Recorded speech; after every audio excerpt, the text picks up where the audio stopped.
దీంట్లో ఏం చెప్తుందంటే దేవీం వాచమదయంత దేవాహ తాన్ విశ్వరూపాం పశో వదంతి. అంటే 100 దేవతల్ని పూజించడక ముందు గ్రామ దేవతని పూజించాలి.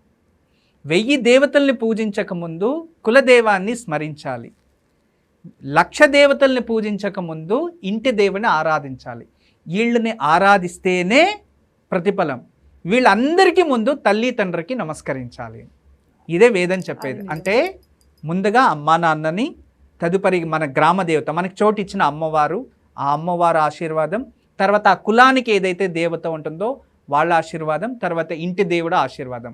ఇవన్నీ మనకుంటేనే తర్వాత నువ్వు ప్రియమైన దేవుడు, అనుష్ఠాన దేవుడు ఏది పూజించినా వీళ్ళ అనుగ్రహం ఉంటేనే వీళ్ళు వస్తారు.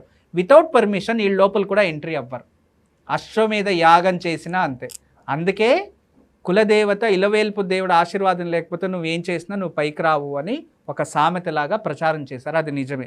ఇలవేల్పుకి పూజించండి, వాళ్ళని గౌరవించండి, వాళ్ళే మనల్ని కాపాడతారు. తర్వాత మనం ఏ పూజ దాన ధర్మం చేసినా ఆ ప్రతిఫలం మన వరకు వస్తుంది.